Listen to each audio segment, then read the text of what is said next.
ever known. It is reasonable to presume that the message may 51 come to the attention of many who have been wounded by the depression, those who have lost their fortunes, others who have lost their positions, and great numbers who must reorganize their plans and stage a comeback. To all these I wish to convey the thought that all achievement, no matter what may be its nature or its purpose, must begin with an intense, burning desire for something definite. Through some strange and powerful principle of mental chemistry which she has never divulged, nature wraps up in the impulse of strong desire that something which recognizes no such word as impossible, and accepts no such reality as failure.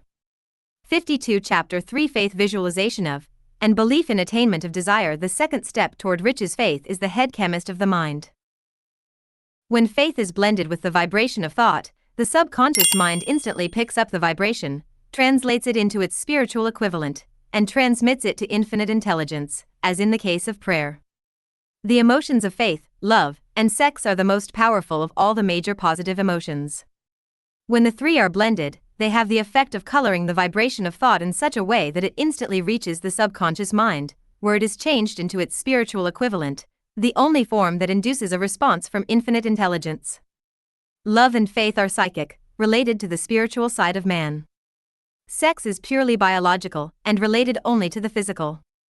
The mixing, or blending, of these three emotions has the effect of opening a direct line of communication between the finite, thinking mind of man and infinite intelligence. How to develop faith? There comes, now, a statement which will give a better understanding of the importance the principle of autosuggestion assumes in the transmutation of desire into its physical, or monetary equivalent, namely, faith is a state of mind which may be induced, or created, by affirmation or repeated instructions to the subconscious mind, through the principle of autosuggestion.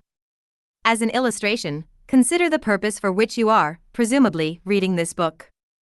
The object is, naturally, to acquire the ability to transmute the intangible thought impulse of desire into its physical counterpart, money.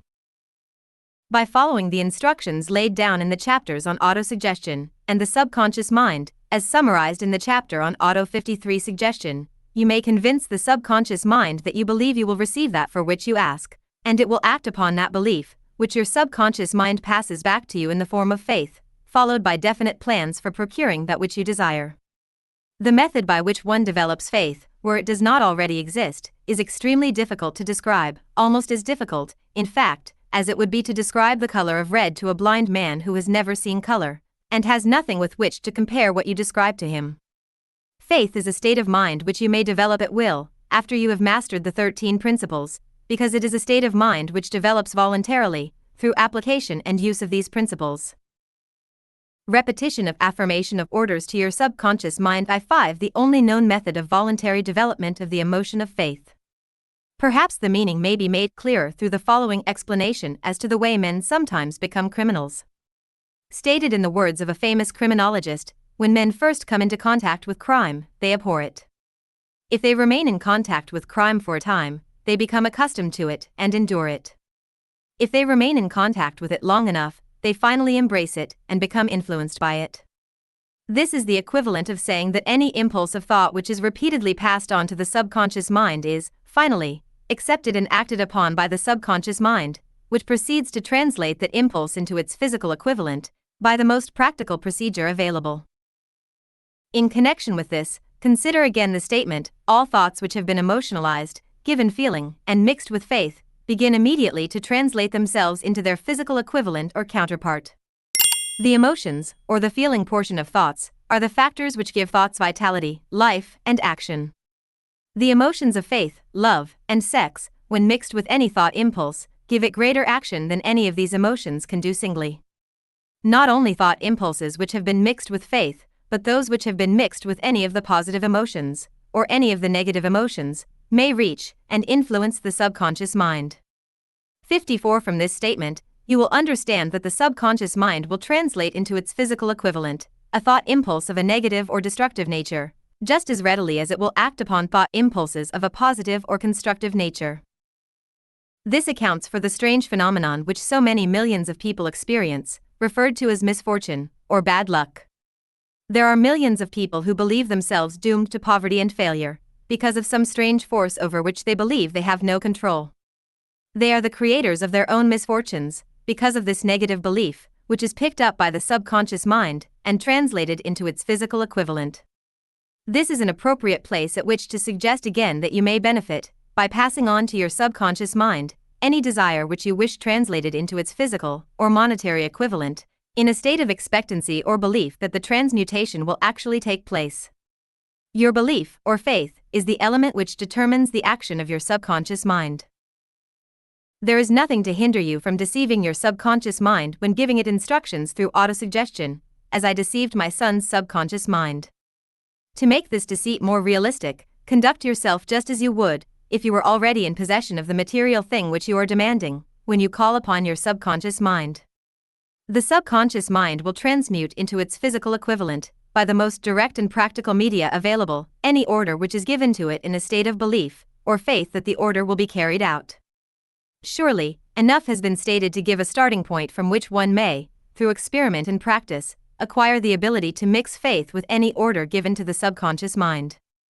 Perfection will come through practice. It cannot come by merely reading instructions.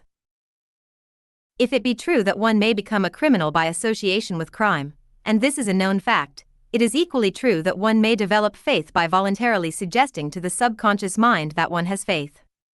The mind comes, finally, to take on the nature of the influences which dominate it. Understand this truth, 55, and you will know why it is essential for you to encourage the positive emotions as dominating forces of your mind, and discourage and eliminate negative emotions. A mind dominated by positive emotions becomes a favorable abode for the state of mind known as faith. A mind so dominated may, at will, give the subconscious mind instructions, which it will accept and act upon immediately. Faith is a state of mind which may be induced by autosuggestion all down the ages. The religionists have admonished struggling humanity to have faith in this, that, and the other dogma or creed, but they have failed to tell people how to have faith. They have not stated that faith is a state of mind, and that it may be induced by self-suggestion. In language which any normal human being can understand, we will describe all that is known about the principle through which faith may be developed, where it does not already exist. Have faith in yourself, faith in the infinite. Before we begin, you should be reminded again that faith is the eternal elixir which gives life, power, and action to the impulse of thought. The foregoing sentence is worth reading a second time, and a third, and a fourth. It is worth reading aloud. Faith is the starting point of all accumulation of riches. Faith is the basis of all miracles, and all mysteries which cannot be analyzed by the rules of science. Faith is the only known antidote for failure. Faith is the element, the chemical which, when mixed with prayer, gives one direct communication with infinite intelligence. Faith is the element which transforms the ordinary vibration of thought, created by the finite mind of man, into the spiritual equivalent. Faith is the only agency through which the cosmic force of infinite intelligence can be harnessed and used by man. Every one of the foregoing statements is capable of proof. The proof is simple and easily demonstrated. It is wrapped up in the principle of autosuggestion. Let us center our attention, 56 therefore, upon the subject of self-suggestion, and find out what it is, and what it is capable of achieving. It is a well-known fact that one comes, finally, to believe whatever one repeats to oneself, whether the statement be true or false. If a man repeats a lie over and over, he will eventually accept the lie as truth. Moreover, he will believe it to be the truth. Every man is what he is, because of the dominating thoughts which he permits to occupy his mind. Thoughts which a man deliberately places in his own mind, and encourages with sympathy, and with which he mixes any one or more of the emotions, constitute the motivating forces, which direct and control his every movement, act, and deed. Comes, now, a very significant statement of truth. Thoughts which are mixed with any of the feelings of emotions, constitute a magnetic force which attracts, from the vibrations of the ether, other similar, or related thoughts. A thought thus magnetized with emotion may be compared to a seed which, when planted in fertile soil, germinates, grows, and multiplies itself over and over again, until that which was originally one small seed, becomes countless millions of seeds of the same brand. The ether is a great cosmic mass of eternal forces of vibration. It is made up of both destructive vibrations and constructive vibrations. It carries, at all times, vibrations of fear, poverty, disease, failure, misery, and vibrations of prosperity, health, success, and happiness, just as surely as it carries the sound of hundreds of orchestrations of music, and hundreds of human voices, all of which maintain their own individuality and means of identification through the medium of radio. From the great storehouse of the ether, the human mind is constantly attracting vibrations which harmonize with that which dominates the human mind. Any thought, idea, plan, or purpose which one holds in one's mind attracts, from the vibrations of the ether, a host of its relatives, adds these relatives to its own force, and grows until it becomes the dominating, motivating master of the individual in whose mind it has been housed. Now, let us go back to the starting point and become informed as to how the original seed of an idea, plan, or purpose may be planted in the mind. The information is easily conveyed. Any idea, plan, or purpose may be placed in the mind through repetition of 57 thought. This is why you are asked to write out a statement of your major purpose or definite chief aim, commit it to memory, and repeat it, in audible words, day after day, until these vibrations of sound have reached your subconscious mind. We are what we are, because of the vibrations of thought which we pick up and register, through the stimuli of our daily environment. Resolve to throw off the influences of any unfortunate environment, and to build your own life to order. Taking inventory of mental assets and liabilities, you will discover that your greatest weakness is lack of self-confidence. This handicap can be surmounted, and timidity translated into courage, through the aid of the principle of autosuggestion. The application of this principle may be made through a simple arrangement of positive thought impulses stated in writing, memorized, and repeated, until they become a part of the working equipment of the subconscious faculty of your mind. Self-confidence formula first.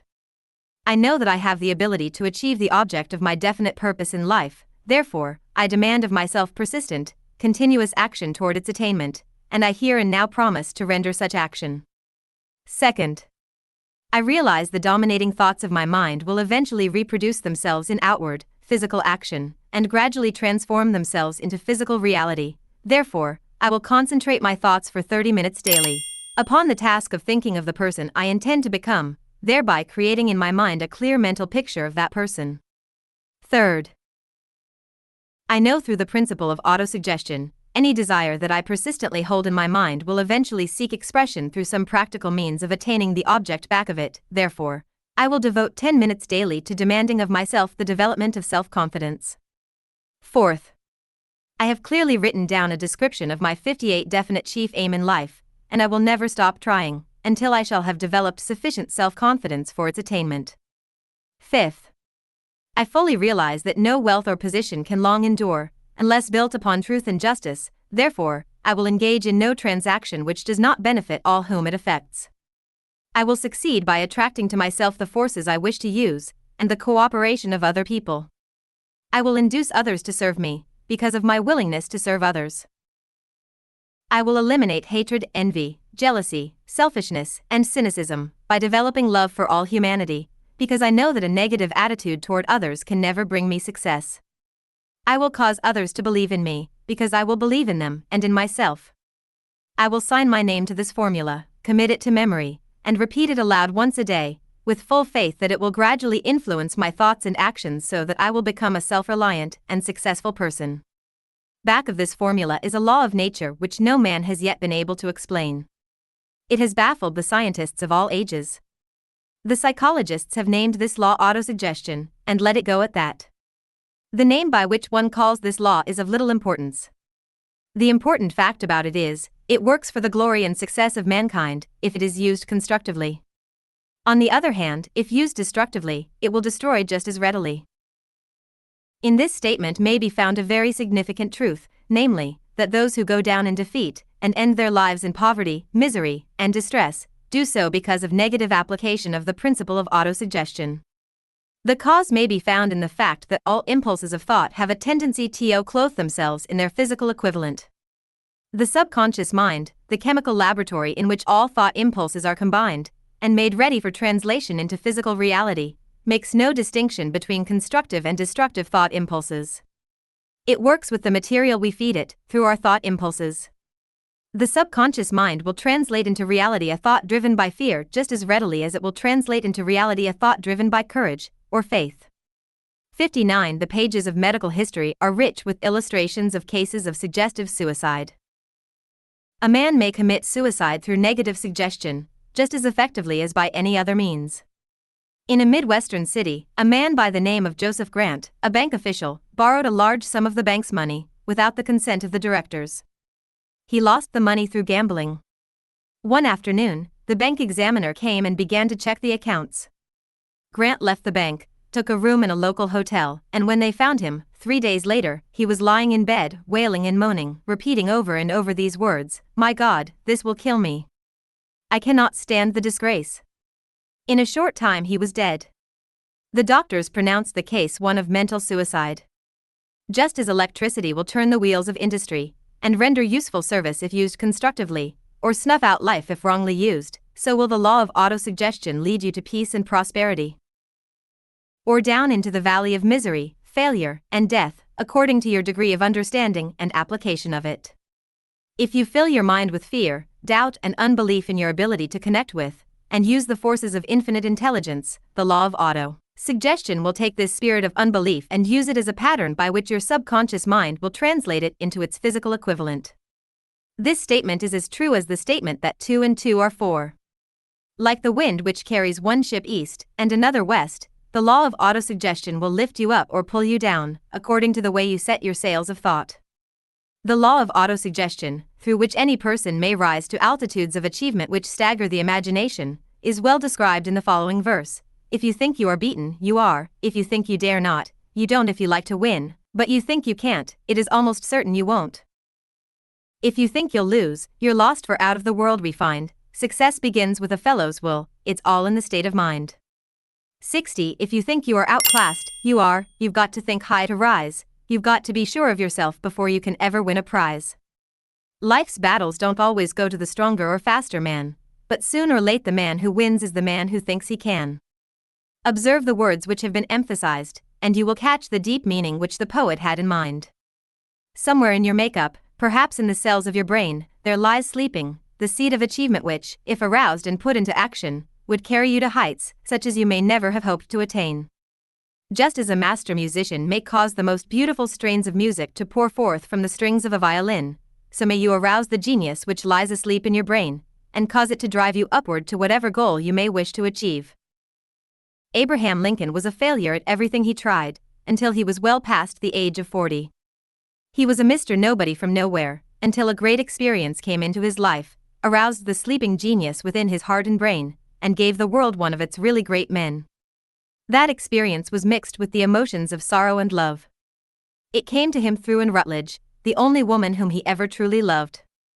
It is a known fact that the emotion of love is closely akin to the state of mind known as faith, and this for the reason that love comes very near to translating one's thought impulses into their spiritual equivalent. During his work of research, the author discovered, from the analysis of the life work and achievements of hundreds of men of outstanding accomplishment, that there was the influence of a woman's love back of nearly every one of them.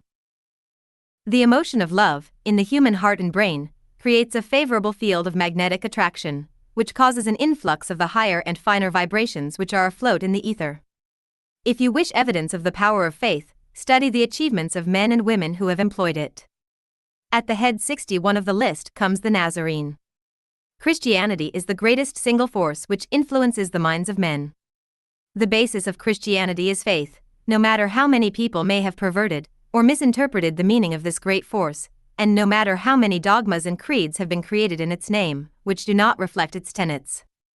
The sum and substance of the teachings and the achievements of Christ, which may have been interpreted as miracles, were nothing more nor less than faith. If there are any such phenomena as miracles, they are produced only through the state of mind known as faith. Some teachers of religion, and many who call themselves Christians, neither understand nor practice faith. Let us consider the power of faith, as it is now being demonstrated, by a man who is well known to all of civilization, Mahatma Gandhi, of India. In this man the world has one of the most astounding examples known to civilization, of the possibilities of faith. Gandhi wields more potential power than any man living at this time, and this, despite the fact that he has none of the orthodox tools of power, such as money, battleships, soldiers, and materials of warfare. Gandhi has no money, he has no home, he does not own a suit of clothes, but he does have power. How does he come by that power? He created it out of his understanding of the principle of faith, and through his ability to transplant that faith into the minds of 200 million people. Gandhi has accomplished, through the influence of faith, that which the strongest military power on earth could not, and never will accomplish through soldiers and military equipment. He has accomplished the astounding feat of influencing 200 million minds to coalesce and move in unison, as a single mind. What other force on earth, except faith, could do as much? There will come a day when employees as well as employers will discover the possibilities of faith. That day is dawning. The whole world has had ample opportunity, during the recent business depression, to witness what the lack of faith will do to business. Surely, civilization has produced a sufficient number of intelligent human beings to make use of this great lesson which the '62 depression has taught the world. During this depression, the world had evidence in abundance that widespread fear will paralyze the wheels of industry and business.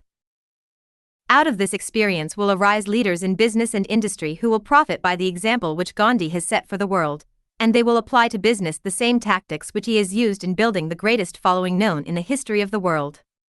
These leaders will come from the rank and file of the unknown men, who now labor in the steel plants, the coal mines, the automobile factories, and in the small towns and cities of America. Business is due for a reform, make no mistake about this. The methods of the past, based upon economic combinations of force and fear, will be supplanted by the better principles of faith and cooperation.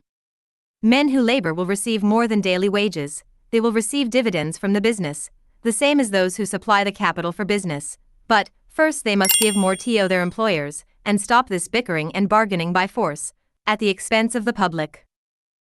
They must earn the right to dividends.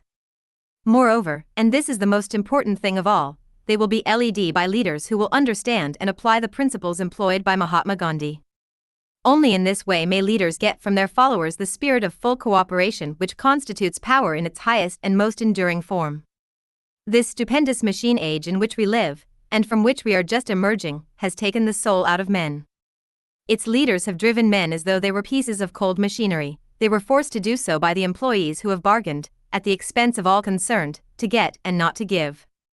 The watchword of the future will be human happiness and contentment, and when this state of mind shall have been attained, the production will take care of itself, more effectively than anything that has ever been accomplished where men did not, and could not mix faith and individual interest with their labor. Because of the need for faith and cooperation in operating business and industry, it will be both interesting and profitable to analyze an event which provides an excellent understanding of the method by which industrialists and businessmen accumulate great fortunes, by giving before they try to get. 63 The event chosen for this illustration dates back to 1900, when the United States Steel Corporation was being formed. As you read the story, keep in mind these fundamental facts and you will understand how ideas have been converted into huge fortunes. First, the huge United States Steel Corporation was born in the mind of Charles M. Schwab, in the form of an idea he created through his imagination. Second, he mixed faith with his idea. Third, he formulated a plan for the transformation of his idea into physical and financial reality.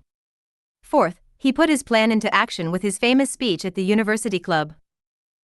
Fifth, he applied and followed through on his plan with persistence, and backed it with firm decision until it had been fully carried out. Sixth, he prepared the way for success by a burning desire for success. If you are one of those who have often wondered how great fortunes are accumulated, this story of the creation of the United States Steel Corporation will be enlightening. If you have any doubt that men can think and grow rich, this story should dispel that doubt, because you can plainly see in the story of the United States Steel, the application of a major portion of the 13 principles described in this book. This astounding description of the power of an idea was dramatically told by John Lowell, in the New York World Telegram, with whose courtesy it is here reprinted. A pretty after-dinner speech for $1 billion when, on the evening of December 12, 1900, some 80 of the nation's financial nobility gathered in the banquet hall of the University Club on Fifth Avenue to do honor to a young man from out of the West. Not half a dozen of the guests realized they were to witness the most significant episode in American industrial history. J. Edward Simmons and Charles Stuart Smith, their hearts full of gratitude for the lavish hospitality bestowed on them by Charles M. Schwab during a recent visit to Pittsburgh, had arranged the dinner to introduce the 38-year-old steel man to Eastern banking society. But they didn't expect him to stampede the convention. They warned him, in fact, that the bosoms within New York's stuffed shirts would not be responsive to oratory, and that, if he didn't want to bore the Stillmans and Harrimans and 64 Vanderbilts, He had better limit himself to 15 or 20 minutes of polite vaporings and let it go at that. Even John Pierpont Morgan, sitting on the right hand of Schwab as became his imperial dignity, intended to grace the banquet table with his presence only briefly. And so far as the press and public were concerned, the whole affair was of so little moment that no mention of it found its way into print the next day. So the two hosts and their distinguished guests ate their way through the usual 7 or 8 courses. There was little conversation, and what there was of it was restrained. Few of the bankers and brokers had met Schwab, whose career had flowered along the banks of the Monongahela, and none knew him well. But before the evening was over, they, and with them Money Master Morgan, were to be swept off their feet, and a billion-dollar baby, the United States Steel Corporation, was to be conceived. It is perhaps unfortunate, for the sake of history, that no record of Charlie Schwab's speech at the dinner ever was made. He repeated some parts of it at a later date during a similar meeting of Chicago bankers. And still later, when the government brought suit to dissolve the Steel Trust, he gave his own version, from the witness stand, of the remarks that stimulated Morgan into a frenzy of financial activity. It is probable, however, that it was a homely speech, somewhat ungrammatical, for the niceties of language never bothered Schwab, full of epigram and threaded with wit. But aside from that, it had a galvanic force and effect upon the 5 billions of estimated capital that was represented by the diners. After it was over and the gathering was still under its spell, although Schwab had talked for 90 minutes, Morgan led the orator to a recessed window where, dangling their legs from the high, uncomfortable seat, they talked for an hour more. The magic of the Schwab personality had been turned on, full force, but what was more important and lasting was the full-fledged, clear-cut program he laid down for the aggrandizement of steel. Many other men had tried to interest Morgan in slapping together a steel trust after the pattern of the biscuit, wire and hoop, sugar, rubber, whiskey, oil or chewing gum combinations. John W. Gates, the gambler, had urged it, but Morgan distrusted him. The Moore boys, Bill and Jim, Chicago stock jobbers who had glued together a match trust and a cracker corporation, had urged it and 65 failed. Elbert H. Gary, the sanctimonious country lawyer, wanted to foster it, but he wasn't big enough to be impressive. Until Schwab's eloquence took J.P. Morgan to the heights from which he could visualize the solid results of the most daring financial undertaking ever conceived, the project was regarded as a delirious dream of easy money crackpots. The financial magnetism that began, a generation ago, to attract thousands of small and sometimes inefficiently managed companies into large and competition-crushing combinations, had become operative in the steel world through the devices of that jovial business pirate, John W. Gates. Gates already had formed the American Steel and Wire Company out of a chain of small concerns, and together with Morgan had created the Federal Steel Company. The National Tube and American Bridge Companies were 2 more Morgan concerns, and the Moore brothers had forsaken the match and cookie business to form the American Group, Tin Plate, Steel Hoop, Sheet Steel, and the National Steel Company. But by the side of Andrew Carnegie's gigantic vertical trust, a trust owned and operated by 53 partners, those other combinations were picayune. They might combine to their heart's content, but the whole lot of them couldn't make a dent in the Carnegie organization, and Morgan knew it. The eccentric old Scot knew it, too. From the magnificent heights of Skibo Castle he had viewed, first with amusement and then with resentment, the attempts of Morgan's smaller companies to cut into his business.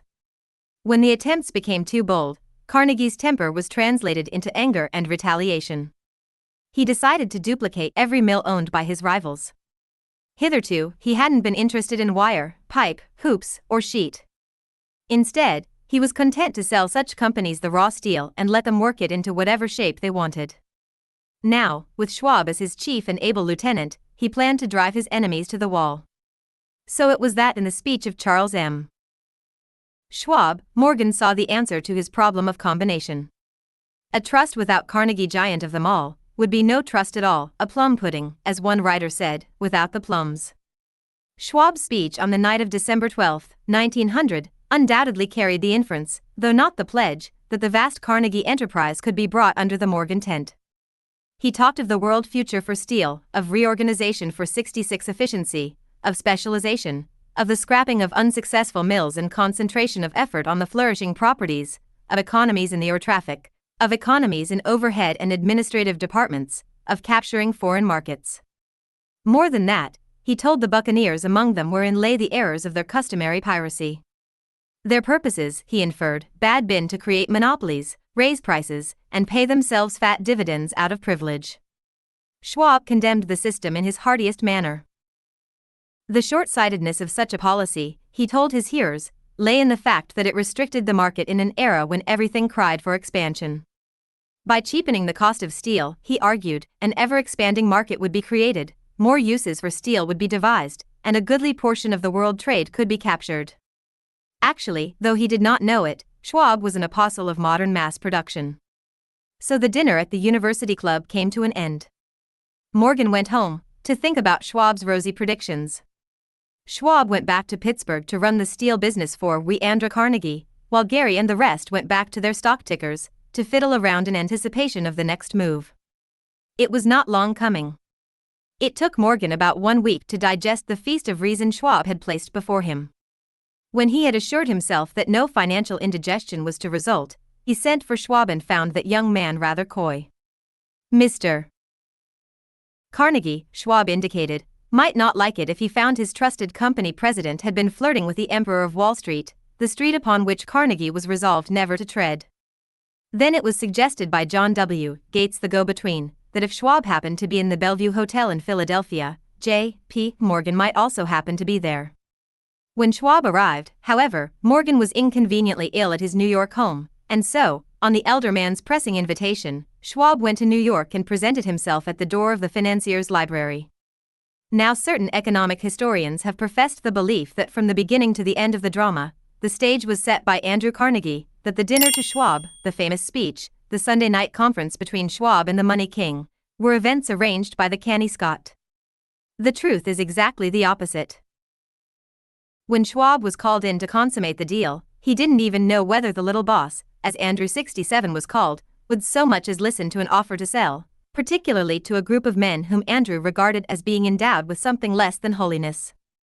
But Schwab did take into the conference with him, in his own handwriting, 6 sheets of copperplate figures, representing to his mind the physical worth and the potential earning capacity of every steel company he regarded as an essential star in the new metal firmament. 4 men pondered over these figures all night.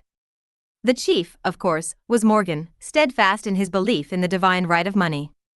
With him was his aristocratic partner, Robert Bacon, a scholar and a gentleman. The third was John W. Gates, whom Morgan scorned as a gambler and used as a tool. The fourth was Schwab, who knew more about the processes of making and selling steel than any whole group of men then living. Throughout that conference, the Pittsburghers' figures were never questioned. If he said a company was worth so much, then it was worth that much and no more.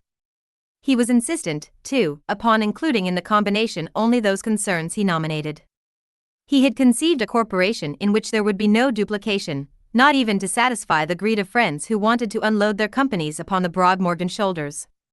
Thus he left out, by design, a number of the larger concerns upon which the walruses and carpenters of Wall Street had cast hungry eyes. When dawn came, Morgan rose and straightened his back. Only one question remained. "Do you think you can persuade Andrew Carnegie to sell?" he asked. "I can try," said Schwab. "If you can get him to sell, I will undertake the matter," said Morgan. So far so good. But would Carnegie sell? How much would he demand?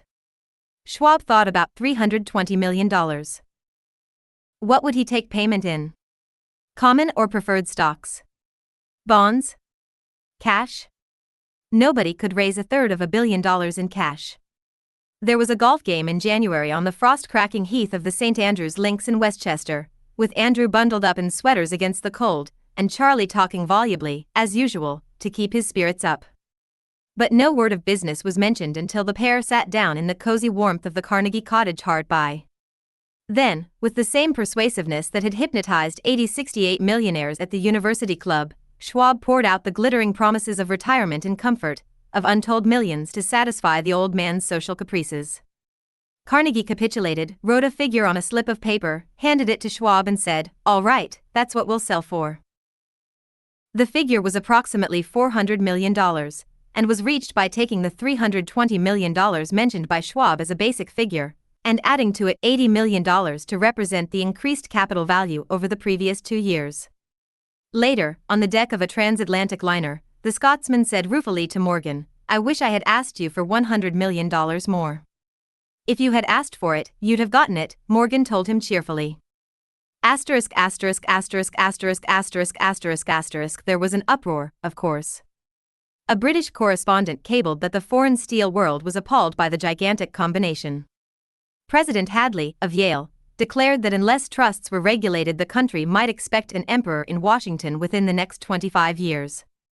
But that able stock manipulator, Keene, went at his work of shoving the new stock at the public so vigorously that all the excess water, estimated by some at nearly $600 million, was absorbed in a twinkling. So Carnegie had his millions, and the Morgan Syndicate had $62 million for all its trouble, and all the boys, from Gates to Gary, had their millions. Asterisk asterisk asterisk asterisk asterisk asterisk asterisk. The 38-year-old Schwab had his reward. He was made president of the new corporation and remained in control until 1930. The dramatic story of big business, which you have just finished, was included in this book because it is a perfect illustration of the method by which desire can be transmuted into its physical equivalent. I imagine some readers will question the statement that a mere, intangible desire can be converted into its physical equivalent. Doubtless some will say, you cannot convert nothing into something. The answer is in the story of United States 69 Steel. That giant organization was created in the mind of one man. The plan by which the organization was provided with the steel mills that gave it financial stability was created in the mind of the same man. His faith, his desire, his imagination, his persistence were the real ingredients that went into United States Steel. The steel mills and mechanical equipment acquired by the corporation, after it had been brought into legal existence, were incidental, but careful analysis will disclose the fact that the appraised value of the properties acquired by the corporation increased in value by an estimated $600 million, by the mere transaction which consolidated them under one management. In other words, Charles M. Schwab's idea, plus the faith with which he conveyed it to the minds of J. P. Morgan and the others, was marketed for a profit of approximately $600 million.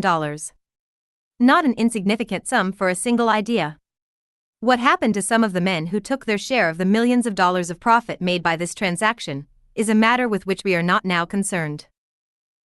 The important feature of the astounding achievement is that it serves as unquestionable evidence of the soundness of the philosophy described in this book, because this philosophy was the warp and the woof of the entire transaction.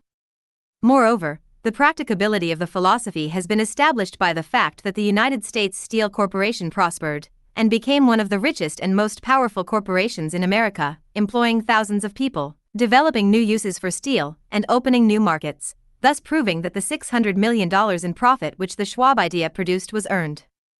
Riches begin in the form of thought. The amount is limited only by the person in whose mind the thought is put into motion. Faith removes limitations. Remember this when you are ready to bargain with life for whatever it is that you ask as your price for having passed this way. Remember, also, that the man who created the United States Steel Corporation was practically unknown at the time. He was merely Andrew Carnegie's man Friday until he gave birth to his famous idea. After that he quickly rose to a position of power, fame, and riches. 70. There are no limitations to the mind except those we acknowledge. Both poverty and riches are the offspring of thought. 71. Chapter 4 Autosuggestion, the medium for influencing the subconscious mind. The third step toward riches. Autosuggestion is a term which applies to all one's suggestions and all self-administered stimuli which reach one's mind through the five senses. Stated in another way, autosuggestion is self-suggestion. It is the agency of communication between that part of the mind where conscious thought takes place and that which serves as the seat of action for the subconscious mind. Through the dominating thoughts which one permits to remain in the conscious mind, whether these thoughts be negative or positive, is immaterial. The principle of autosuggestion voluntarily reaches the subconscious mind and influences it with these thoughts. No thought, whether it be negative or positive, can enter the subconscious mind without the aid of the principle of autosuggestion, with the exception of thoughts picked up from the ether. Stated differently, all sense impressions which are perceived through the five senses are stopped by the conscious thinking mind, and may be either passed on to the subconscious mind or rejected at will. The conscious faculty serves, therefore, as an outer guard to the approach of the subconscious. Nature has so built man that he has absolute control over the material which reaches his subconscious mind through his five senses, although this is not meant to be construed as a statement that man always exercises this control. In the great majority of instances, he does not exercise it, which explains why so many people go through life in poverty. Recall what has been said about the subconscious mind resembling a fertile garden spot, in which weeds will grow in abundance, if the seeds of more desirable crops are not sown. 72 therein. Autosuggestion is the agency of control through which an individual may voluntarily feed his subconscious mind on thoughts of a creative nature, or, by neglect, permit thoughts of a destructive nature to find their way into this rich garden of the mind. You were instructed, in the last of the 6 steps described in the chapter on desire, to read aloud twice daily the written statement of your desire for money, and to see and feel yourself already in possession of the money. By following these instructions, you communicate the object of your desire directly to your subconscious mind in a spirit of absolute faith. Through repetition of this procedure, you voluntarily create thought habits which are favorable to your efforts to transmute desire into its monetary equivalent. Go back to these 6 steps described in Chapter 2, and read them again, very carefully, before you proceed further. Then, when you come to it, read very carefully the 4 instructions for the organization of your mastermind group, described in the chapter on organized planning. By comparing these 2 sets of instructions with that which has been stated on autosuggestion, you, of course, will see that the instructions involve the application of the principle of autosuggestion. Remember, therefore, when reading aloud the statement of your desire, through which you are endeavoring to develop of money consciousness, that the mere reading of the words is of no consequence, unless you mix emotion or feeling with your words. If you repeat 1,000,000 times the famous Emile Coe formula, day by day, in every way, I am getting better and better, without mixing emotion and faith with your words, you will experience no desirable results. Your subconscious mind recognizes and acts upon only thoughts which have been well mixed with emotion or feeling. This is a fact of such importance as to warrant repetition in practically every chapter, because the lack of understanding of this is the main reason the majority of people who try to apply the principle of autosuggestion get no desirable results. Plain, unemotional words do not influence the subconscious mind. You will get no appreciable results until you learn to reach your subconscious mind with thoughts, or spoken words which have been well emotionalized with belief. 73. Do not become discouraged if you cannot control and direct your emotions the first time you try to do so. Remember, there is no such possibility as something for nothing. Ability to reach and influence your subconscious mind has its price, and you must pay that price. You cannot cheat, even if you desire to do so. The price of ability to influence your subconscious mind is everlasting persistence in applying the principles described here. You cannot develop the desired ability for a lower price. You, and you alone, must decide whether or not the reward for which you are striving, the money consciousness, is worth the price you must pay for it in effort. Wisdom and cleverness alone will not attract and retain money except in a few very rare instances, where the law of averages favors the attraction of money through these sources. The method of attracting money described here does not depend upon the law of averages. Moreover, the method plays no favorites. It will work for one person as effectively as it will for another. Where failure is experienced, it is the individual, not the method, which has failed. If you try and fail, make another effort, and still another, until you succeed. Your ability to use the principle of autosuggestion will depend, very largely, upon your capacity to concentrate upon a given desire until that desire becomes a burning obsession. When you begin to carry out the instructions in connection with the 6 steps described in the 2nd chapter, it will be necessary for you to make use of the principle of concentration. Let us here offer suggestions for the effective use of concentration. When you begin to carry out the first of the 6 steps, which instructs you to fix in your own mind the exact amount of money you desire, hold your thoughts on that amount of money by concentration, or fixation of attention, with your eyes closed, until you can actually see the physical appearance of the money. Do this at least once each day. As you go through these exercises, follow the instructions given in the chapter on faith, and see yourself actually in possession of the money. Here is a most significant fact. The subconscious mind takes any orders given it in a spirit of absolute faith, and acts upon those orders, although the orders often have to be presented over and over again, through repetition, before they are interpreted by the subconscious mind. Following the preceding statement, 74. Consider the possibility of playing a perfectly legitimate trick on your subconscious mind, by making it believe, because you believe it, that you must have the amount of money you are visualizing, that this money is already awaiting your claim, that the subconscious mind must hand over to you practical plans for acquiring the money which is yours. Hand over the thoughts suggested in the preceding paragraph to your imagination, and see what your imagination can, or will do, to create practical plans for the accumulation of money through transmutation of your desire. Do not wait for a definite plan, through which you intend to exchange services or merchandise in return for the money you are visualizing, but begin at once to see yourself in possession of the money, demanding and expecting meanwhile that your subconscious mind will hand over the plan, or plans you need. Be on the alert for these plans, and when they appear, put them into action immediately. When the plans appear, they will probably flash into your mind through the sixth sense, in the form of an inspiration. This inspiration may be considered a direct telegram, or message from infinite intelligence. Treat it with respect, and act upon it as soon as you receive it. Failure to do this will be fatal to your success.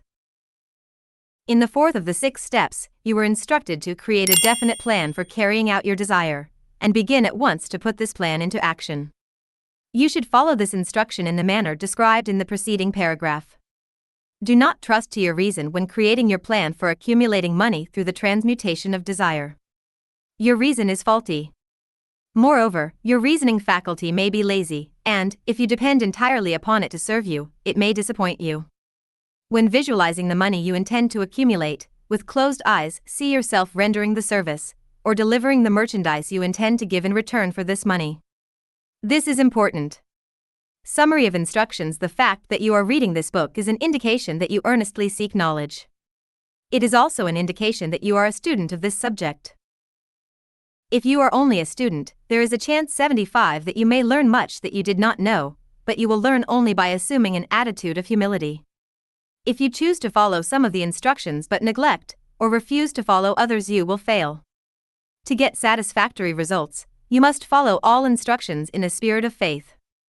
The instructions given in connection with the 6 steps in the 2nd chapter will now be summarized, and blended with the principles covered by this chapter, as follows. First, go into some quiet spot, preferably in bed at night, where you will not be disturbed or interrupted. Close your eyes, and repeat aloud, so you may hear your own words, the written statement of the amount of money you intend to accumulate, the time limit for its accumulation, and a description of the service or merchandise you intend to give in return for the money.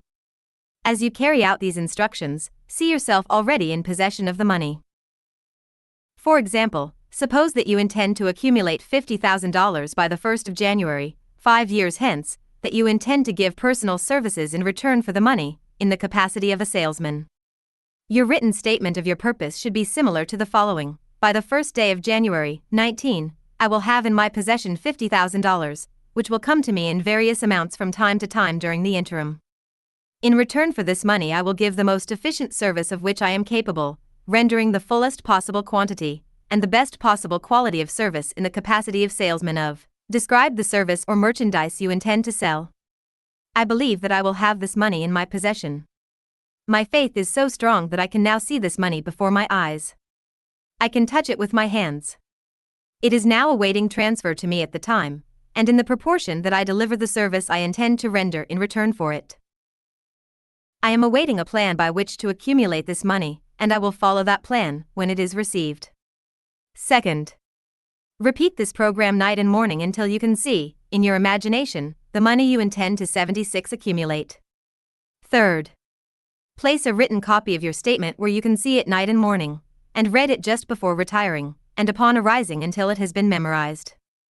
Remember, as you carry out these instructions, that you are applying the principle of autosuggestion, for the purpose of giving orders to your subconscious mind.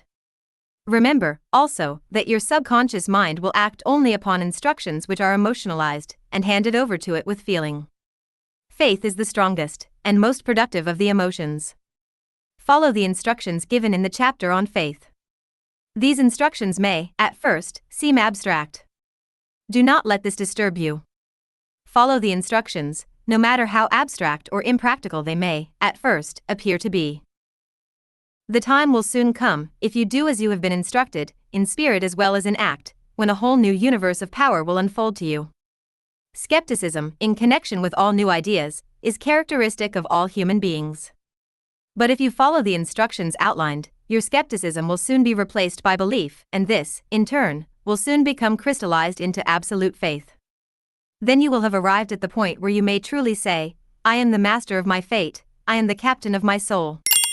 Many philosophers have made the statement that man is the master of his own earthly destiny, but most of them have failed to say why he is the master. The reason that man may be the master of his own earthly status, and especially his financial status, is thoroughly explained in this chapter. Man may become the master of himself and of his environment because he has the power to influence his own subconscious mind, and through it, gain the cooperation of infinite intelligence. You are now reading the chapter which represents the keystone to the arch of this philosophy. The instructions contained in this chapter must be understood and applied with persistence if you succeed in transmuting desire into money. The actual performance of transmuting desire into money involves the use of autosuggestion as an agency by which one may reach and influence the subconscious mind. The other principles are simply tools with which to apply autosuggestion. Keep this 77 thought in mind, and you will, at all times, be conscious of the important part the principle of autosuggestion is to play in your efforts to accumulate money through the methods described in this book. Carry out these instructions as though you were a small child. Inject into your efforts something of the faith of a child.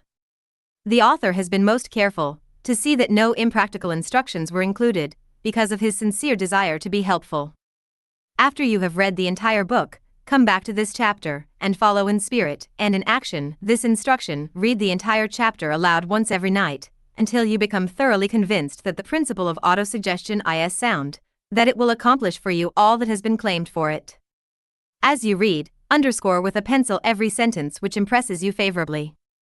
Follow the foregoing instruction to the letter, and it will open the way for a complete understanding and mastery of the principles of success. 78 Chapter 5 Specialized Knowledge Personal Experiences or Observations. The fourth step toward riches. There are two kinds of knowledge. One is general, the other is specialized. General knowledge, no matter how great in quantity or variety it may be, is of but little use in the accumulation of money. The faculties of the great universities possess, in the aggregate, practically every form of general knowledge known to civilization. Most of the professors have but little or no money. They specialize on teaching knowledge, but they do not specialize on the organization or the use of knowledge. Knowledge will not attract money unless it is organized and intelligently directed through practical plans of action to the definite end of accumulation of money. Lack of understanding of this fact has been the source of confusion to millions of people who falsely believe that knowledge is power. It is nothing of the sort. Knowledge is only potential power. It becomes power only when, and if, it is organized into definite plans of action and directed to a definite end. This missing link in all systems of education known to civilization today may be found in the failure of educational institutions to teach their students how to organize and use knowledge after they acquire it. Many people make the mistake of assuming that, because Henry Ford had but little schooling, he is not a man of education. Those who make this mistake do not know Henry Ford, nor do they understand the real meaning of the word educate. That word is derived from the Latin word educo, meaning to educe, to draw out, to develop from within. An educated man is not, necessarily, one who has an abundance of general or specialized knowledge. An educated man is one who has so developed the faculties of his mind that he may acquire anything he wants, or its equivalent, without violating the rights of others. Henry Ford comes well within the meaning of this 79 definition. During the World War, a Chicago newspaper published certain editorials in which, among other statements, Henry Ford was called an ignorant pacifist. Mr. Ford objected to the statements and brought suit against the paper for libeling him. When the suit was tried in the courts, the attorneys for the paper pleaded justification and placed Mr. Ford, himself, on the witness stand, for the purpose of proving to the jury that he was ignorant. The attorneys asked Mr. Ford a great variety of questions, all of them intended to prove, by his own evidence, that, while he might possess considerable specialized knowledge pertaining to the manufacture of automobiles, he was, in the main, ignorant. Mr. Ford was plied with such questions as the following: who was Benedict Arnold, and how many soldiers did the British send over to America to put down the rebellion of 1776? In answer to the last question, Mr. Ford replied, I do not know the exact number of soldiers the British sent over, but I have heard that it was a considerably larger number than ever went back.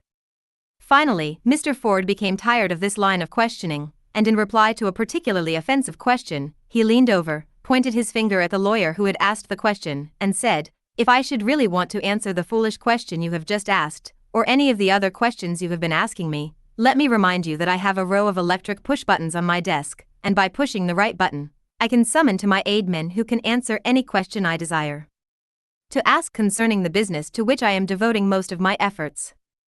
Now, will you kindly tell me why I should clutter up my mind with general knowledge, for the purpose of being able to answer questions, when I have men around me who can supply any knowledge I require? There certainly was good logic to that reply. That answer floored the lawyer. Every person in the courtroom realized it was the answer, not of an ignorant man, but of a man of education. Any man is educated who knows where to get knowledge when he needs it, and how to organize that knowledge into definite plans of action. Through the assistance of his mastermind group, Henry Ford had at his command all the specialized knowledge he needed to enable him to become one of the wealthiest men in America. It was not essential that he have this knowledge in his own mind. Surely no person who has sufficient inclination and intelligence to read a book of this nature can possibly miss the significance of this illustration. Before you can be sure of your ability to transmute desire into its monetary equivalent, you will require specialized knowledge of the service, merchandise, or profession which you intend to offer in return for fortune.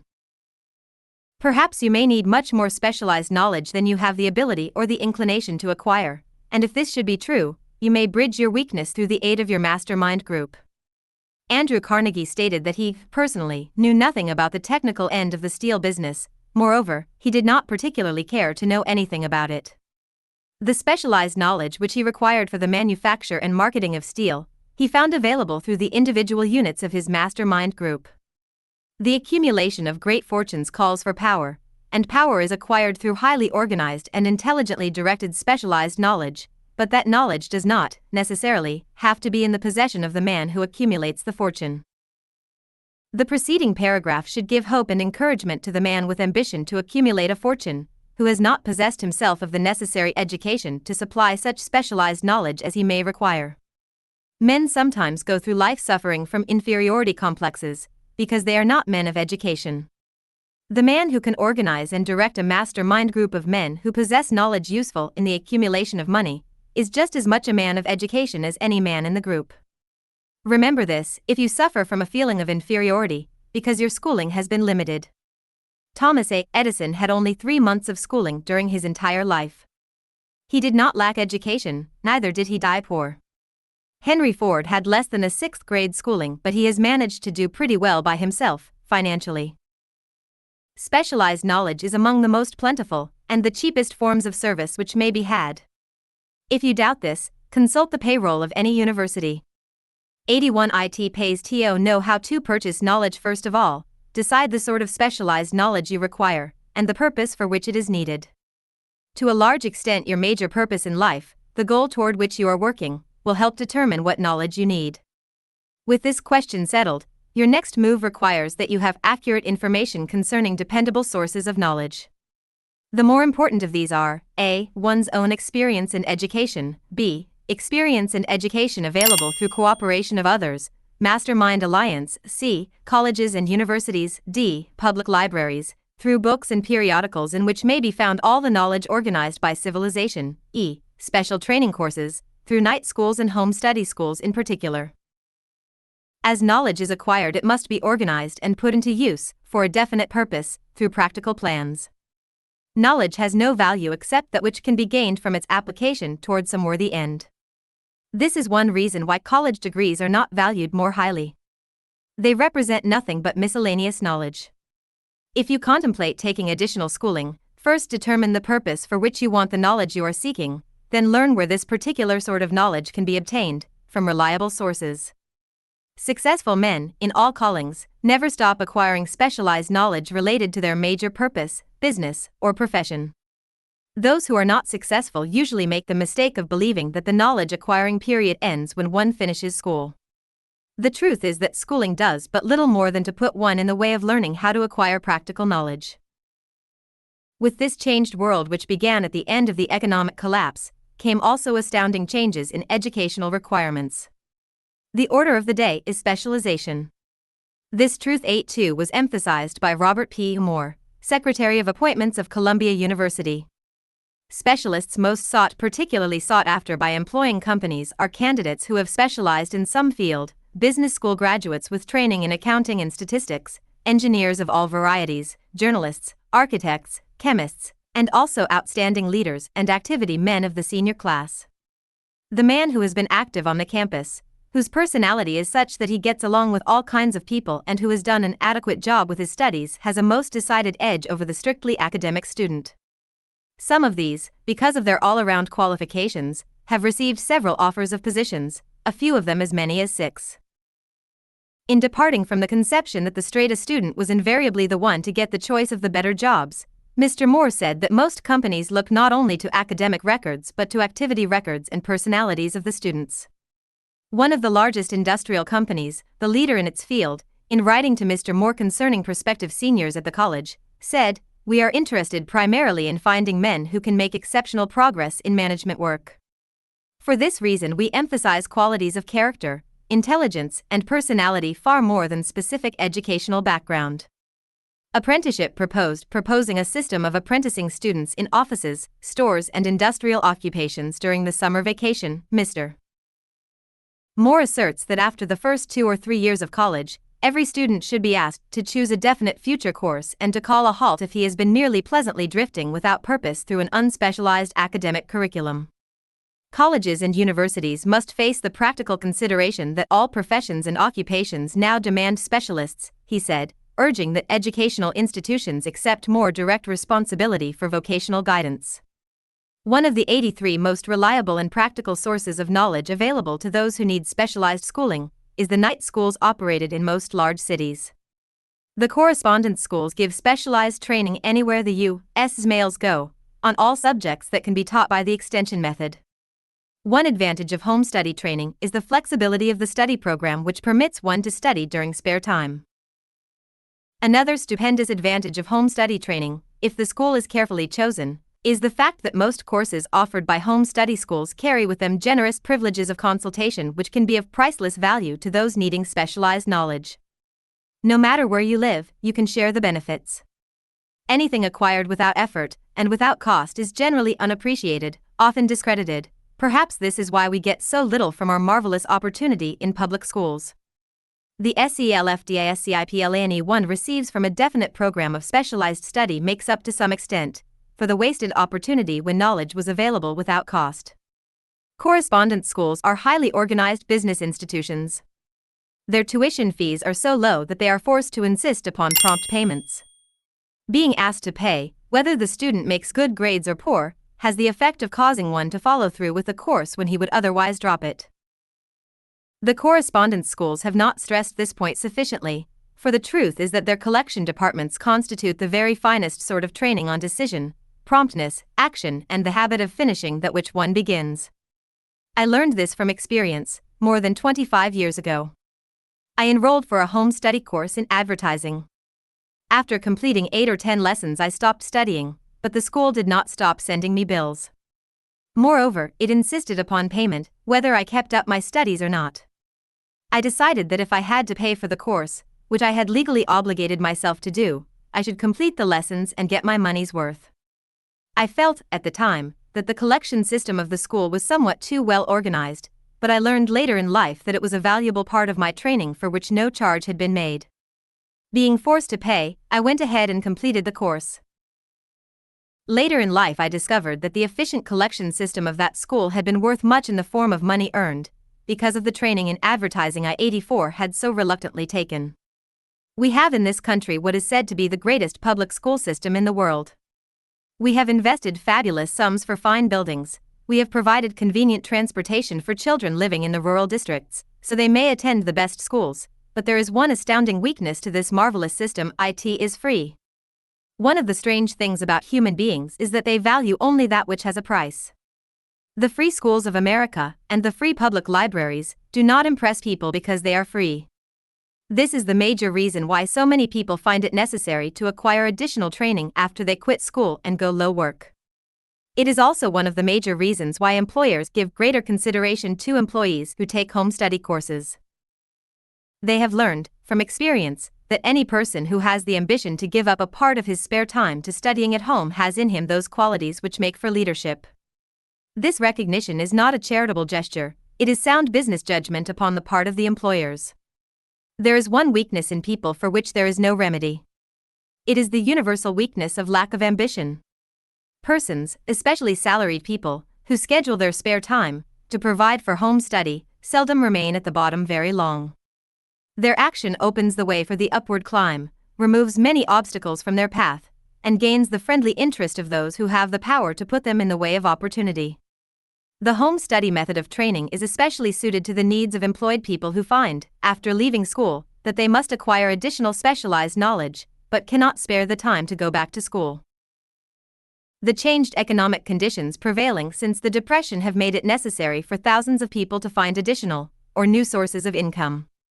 For the majority of these, the solution to their problem may be found only by acquiring specialized knowledge. Many will be forced to change their occupations entirely. When a merchant finds that a certain line of merchandise is not selling, he usually supplants it with another that is in demand. The person whose business is that of marketing personal services must also be an efficient merchant. If his services do not bring adequate returns in one occupation, he must change to another, where broader opportunities are available. 85 Stuart Austin prepared himself as a construction engineer and followed this line of work until the Depression limited his market to where it did not give him the income he required. He took inventory of himself, decided to change his profession to law, went back to school and took special courses by which he prepared himself as a corporation lawyer. Despite the fact the Depression had not ended, he completed his training, passed the bar examination, and quickly built a lucrative law practice in Dallas, Texas. In fact, he is turning away clients. Just to keep the record straight, and to anticipate the alibis of those who will say, "I couldn't go to school because I have a family to support," or "I'm too old," I will add the information that Mr. Weir was past 40, and married when he went back to school. Moreover, by carefully selecting highly specialized courses, in colleges best prepared to teach the subjects chosen, Mr. Weir completed in 2 years the work for which the majority of law students require 4 years. It pays to know how to purchase knowledge. The person who stops studying merely because he has finished school is forever hopelessly doomed to mediocrity, no matter what may be his calling. The way of success is the way of continuous pursuit of knowledge. Let us consider a specific instance. During the Depression, a salesman in a grocery store found himself without a position. Having had some bookkeeping experience, he took a special course in accounting, familiarized himself with all the latest bookkeeping and office equipment, and went into business for himself. Starting with the grocer for whom he had formerly worked, he made contracts with more than 100 small merchants to keep their books, at a very nominal monthly fee. His idea was so practical that he soon found it necessary to set up a portable office in a light delivery truck, which he equipped with modern bookkeeping machinery. He now has a fleet of these bookkeeping offices on wheels and employs a large staff of assistants, thus providing small merchants with accounting service equal to the best that money can buy, at very nominal cost. Specialized knowledge, plus imagination, were the ingredients that went into this unique and successful business. Last year, the owner of that business paid an income tax of almost 10 times as much as was paid by the merchant for whom he worked when the Depression forced upon him a temporary adversity which proved to 86 be a blessing in disguise. The beginning of this successful business was an idea. Inasmuch as I had the privilege of supplying the unemployed salesman with that idea, I now assume the further privilege of suggesting another idea which has within it the possibility of even greater income. Also the possibility of rendering useful service to thousands of people who badly need that service. The idea was suggested by the salesman who gave up selling and went into the business of keeping books on a wholesale basis. When the plan was suggested as a solution of his unemployment problem, he quickly exclaimed, "I like the idea, but I would not know how to turn it into cash." In other words, he complained he would not know how to market his bookkeeping knowledge after he acquired it. So, that brought up another problem which had to be solved. With the aid of a young woman typist, clever at hand lettering, and who could put the story together, a very attractive book was prepared, describing the advantages of the new system of bookkeeping.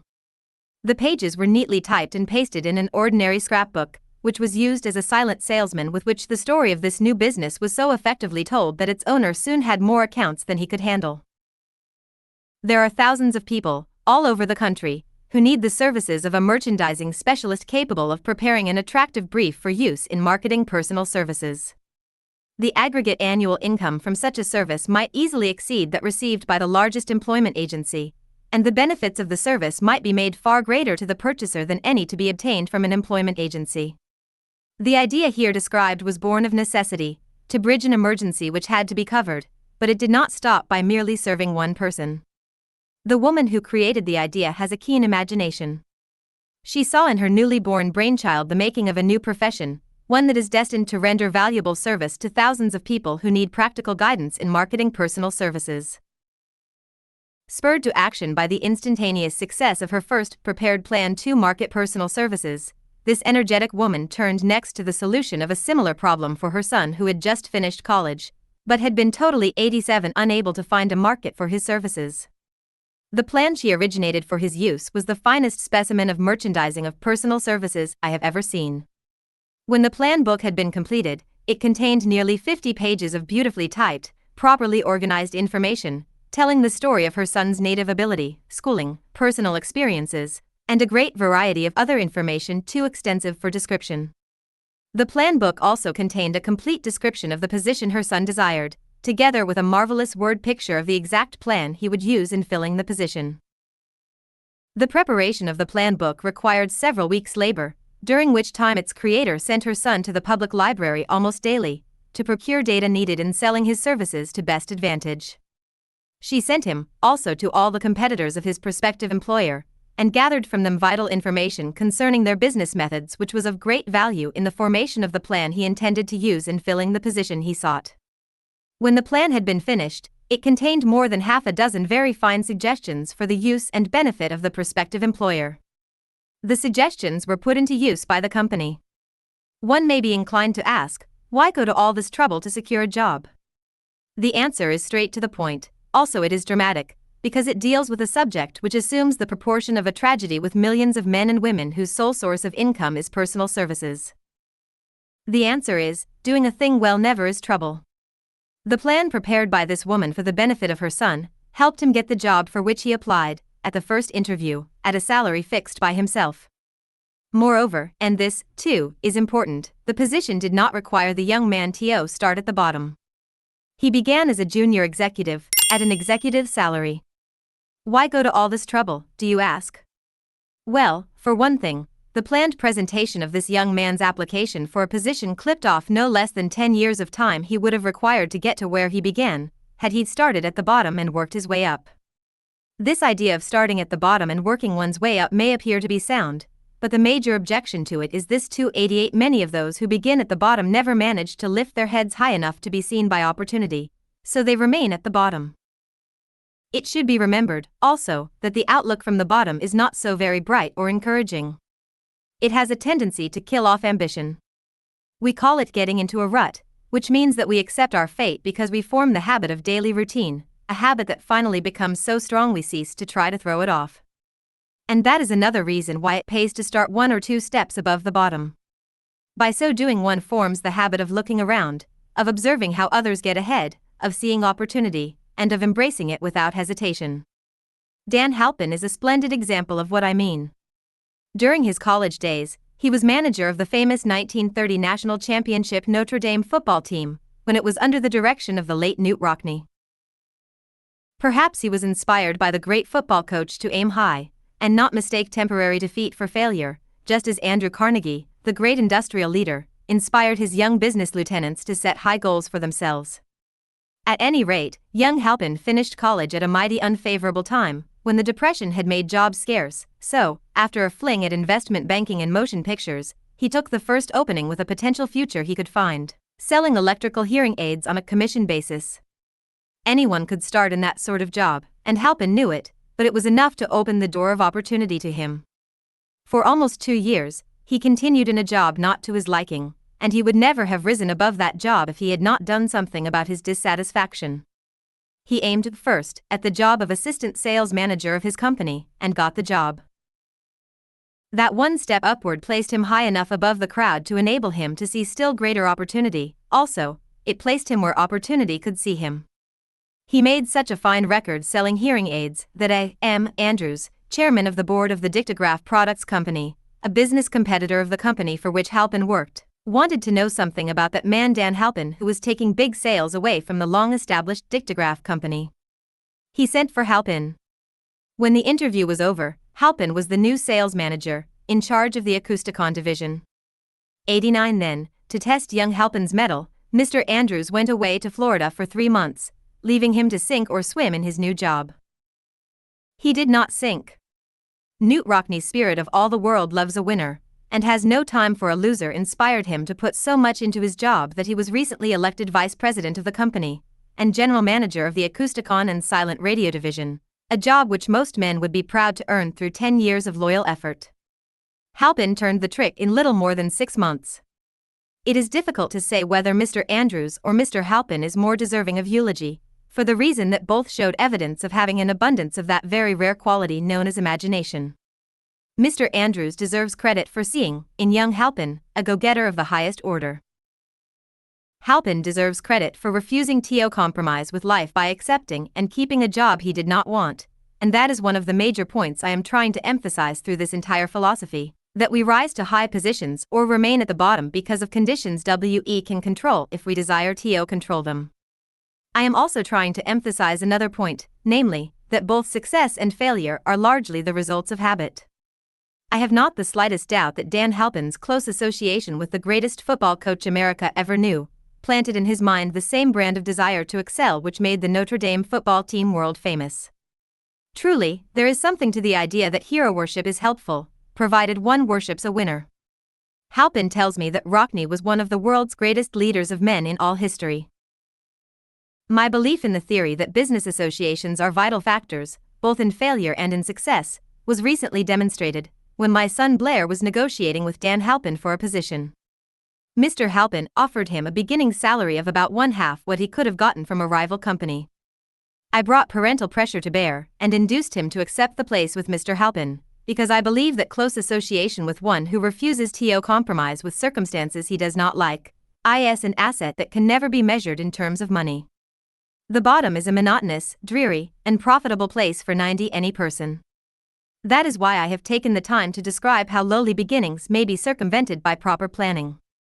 Also, that is why so much space has been devoted to a description of this new profession, created by a woman who was inspired to do a fine job of planning because she wanted her son to have a favorable break. With the changed conditions ushered in by the world economic collapse, came also the need for newer and better ways of marketing personal services. It is hard to determine why someone had not previously discovered this stupendous need, in view of the fact that more money changes hands in return for personal services than for any other purpose. The sum paid out monthly, to people who work for wages and salaries, is so huge that it runs into hundreds of millions, and the annual distribution amounts to billions. Perhaps some will find, in the idea here briefly described, the nucleus of the riches they desire. Ideas with much less merit have been the seedlings from which great fortunes have grown. Woolworth's 5 and 10 cent store idea, for example, had far less merit, but it piled up a fortune for its creator. Those seeing opportunity lurking in this suggestion will find valuable aid in the chapter on organized planning. Incidentally, an efficient merchandiser of personal services would find a growing demand for his services wherever there are men and women who seek better markets for their services. By applying the mastermind principle, a few people with suitable talent could form an alliance and have a paying business very quickly. One would need to be a fair writer, with a flair for advertising and selling, one handy at typing and hand lettering, and one should be a first-class business getter who would let the world know about the service. If one person possessed all these abilities, he might carry on the business alone, until it outgrew him. The woman who prepared the personal service sales plan for her son now receives requests from all parts of the country for her cooperation in preparing similar plans for others who desire to market their personal services for more money. She has a staff of expert typists, artists, and writers who have the ability to dramatize the case history so effectively that one's personal services can be marketed for much more money than the prevailing wages for similar services. She is so confident of her ability that she accepts, as the major portion of her fee, a percentage of the increased pay.